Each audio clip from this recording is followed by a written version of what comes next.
There we go. I feel like it gives you that full power at like 35 miles an hour, 0 to 60, 4.56. A couple weeks ago, I drove the Volvo XC40 Recharge, absolute missile of a compact crossover. Now we're talking about its biggest brother, the XC90, getting a redesign very, very soon. And it's just been leaked. We got patents, we got trademarks, let's go. Starting with the trademark here, we have Volvo EXC90. They don't need to trademark XC90, sorry, trademark, but EXC90 is something we didn't see coming. Also, another name for Volvo that's been trademarked is Embla. Embla is supposed to be the fully skateboard platform battery electric version of the Volvo Recharge concept, or concept Recharge, however you want to say it, that we got in 2021. That concept was absolutely jaw-dropping, but Volvo is not going full on with electrification yet. That will be after 2030. In the meantime, they have another XC90 generation coming out. It will be built in South Carolina alongside the Polestar 3, which Polestar 3 is supposed to start at 75,000 US dollars. Pretty nuts. The Polestar 3 will be unveiled in October, and to me, it shares a lot of the same vibes, stature as that concept Recharge from Volvo, which should also be built at that plant in South Carolina, and I'm sure much lower volumes. The Polestar 3 will be built in the Charleston, South Carolina plant alongside gasoline and electric versions of the next generation XC90. And the SPA2 or SPA2 platform will underpin all three variants, providing the necessary flexibility for them to be manufactured together in the same facility. Volvo is also building the battery packs locally in South Carolina, but Polestar might be sourcing their motors and batteries elsewhere. So here are the patent images of this EXC90, and you can go ahead and say this is going to be the next generation XC90, which there's going to be far more gasoline hybrid versions of this vehicle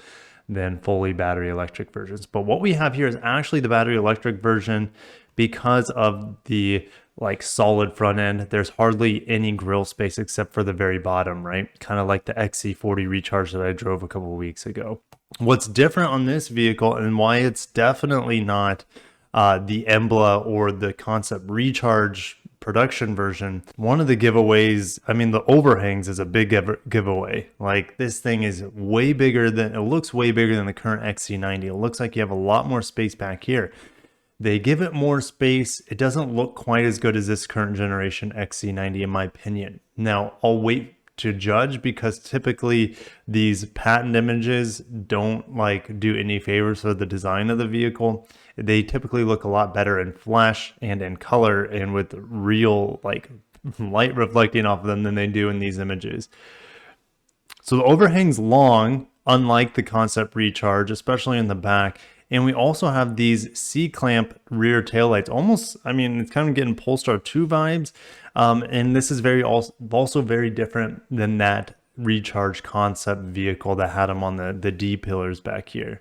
I mentioned how the front end's very solid, very little air to pass through except down through here and maybe through here as well. It's hard to say. We have a new generation of Thor's hammer headlights. These look actually a little bit more similar to what we saw in the concept Recharge, to be honest. I doubt they move and do fancy tricks like that concept vehicle did, though. A better look of the back end, very minimal, very simple, very classic Volvo. It's too bad the windshield wiper isn't hidden and tucked underneath the spoiler like we see in, let's say, the Lexus RX, for example. But overall, it is a very handsome vehicle, and the XC90 needed to be bigger, and this one looks to be bigger.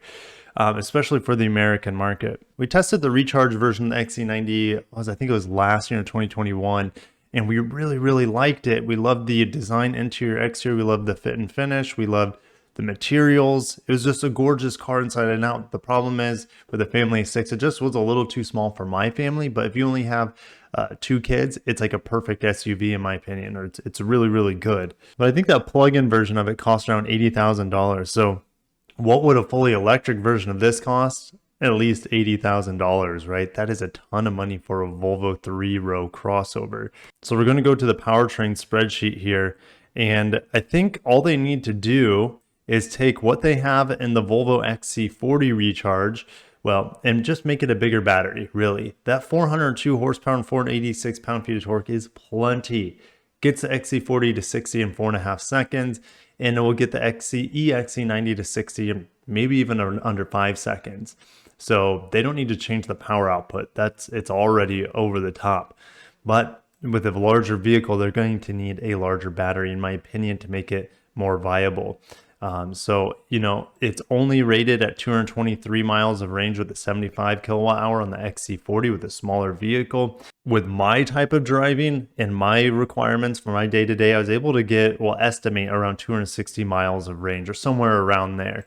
So what we need is a 100 kilowatt hour battery for this large 3-row crossover, and that should give us over 275 miles of range. If the XC40 recharge costs 55 to 60K, this thing will probably be 75 to 80K is my guess. I know it's not Japanese or Korean cars, but Volvo is one that has a special place in my heart ever since I was a kid. So if you enjoy Volvo news updates and even Polestar, because it is essentially their performance division, fully battery electric performance division, mind you, make sure you're subscribed. And if you enjoyed today's video, hit the like button if you're excited for the EXC90 or just the normal XC90 hybrid and plug-in hybrid versions, because those will be coming as well.